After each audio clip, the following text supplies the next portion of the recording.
Now CM, Nostalgia CM, Jaden son of Snap, Phair-Williams son of Tan, Phair-Williams son of Man, Chuklamison, Nukchisin Maqualia, Quinison Nat Hatchel, Outson Kachit, Suklamichasin, Eatwu Totson, Cornisquinout.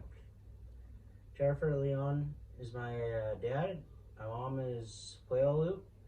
Her English name is Laura Williams. And I'm happy to see everyone here today. I'm from the Lummi Nation, and I'm still learning the Lummi language. And today I'm going to be teaching how to, and one of the small steps in how to weave cedar, and that is the step before that. That is splitting bark into smaller sections just right before you start weaving. You'd think I would have learned weaving from someone out here in the Lummi Nation, but fun fact is that I've started weaving in Hawaii on one of my parents' business trips, and I learned how to weave palm tree leaves. And there was this elder over there that had a little booth there with her mom and daughter. She taught me how to make a little mat. And moving on to the demonstration, and in this video I'll be taking you through 3 steps in weaving before weaving cedar and splitting of the bark. And for the first thing we'll be needing this right here. This is a blanket. This is just for water the cedar. It doesn't stain up the floor because it'll end up being brown or tan or whatever color the cedar bark is. Every piece of bark is a little different, maybe darker. And another thing I'll be needing is a little knife. This will be for splitting the cedar in the beginning of the work. And when I need to adjust everything, and because the natural formation of the bark is a little unexpected, I have to cut the cedar bark and just call it a smaller piece. And down here is some hot water that I pre-prepped, and it is to get the cedar soft for it can use it. And carrying on to step 1, I'll be grabbing my bark and demonstrating that I'm putting in the water, and then so on to step 2. Take the bark out, give it a little shake, and what I'll be doing from this step is I'll be unraveling it, getting it all ready to be weaved.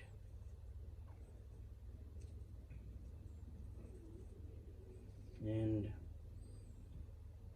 get the knife, and be a little precise.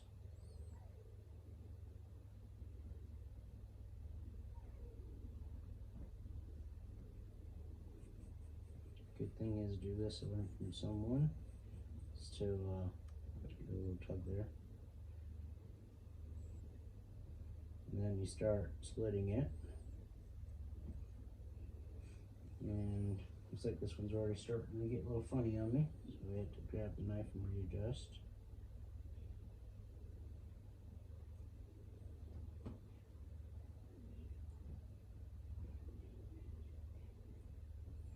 Another good thing to mention in cedar splitting is that you gotta focus your attention on the thicker end and switch over when it's needed.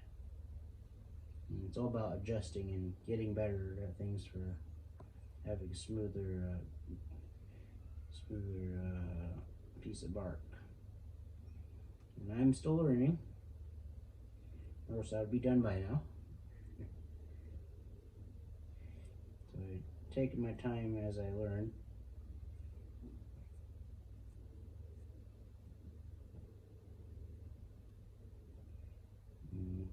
Sometimes the bark gets a little too thin and you just have to say that's about it. and you just keep moving on. It's all about prepping bark. You just go with what you got from what the tree gave you.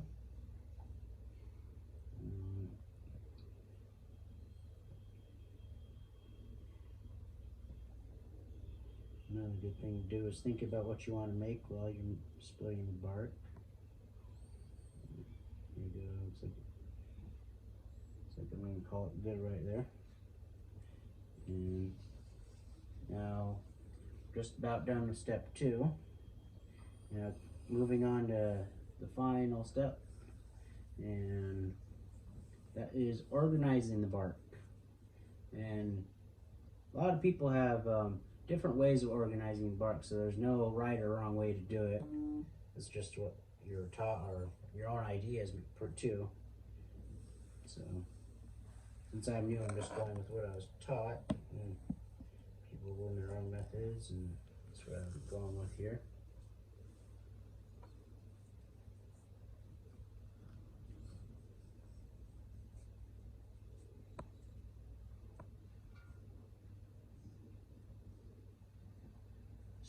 Trying to get it to stay still for me here. However, I think it might work.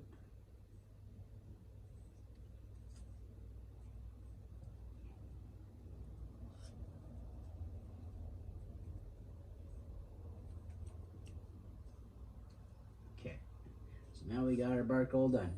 That was one little bundle, and in my conclusion, and turn on to the conclusion, and what we learned today is all the steps 3 steps we need for preparing a bark. We just need a blanket for all the drippage from the wet cedar. We need our boiling water for we can get our cedar all nice and soft, and we need to get our tools, and we'll learn from all that. And connecting to the beginning of this story is I learned this all from the weaver in Hawaii, and even though you might be learning things from outside the tribe, they still can connect to where you come from, and you can still learn something from your own tribe even though you don't feel comfortable with it. And I found comfort in a different tribe to find comfort in your own tribe. That's why I think of it. And this is a couple of my finished products here, or cedar projects. And this is a little cedar hat and a little basket here. And that's a whole different steps there, but we'll be ending the video with this. And I'd like to thank everyone for watching. And any questions? And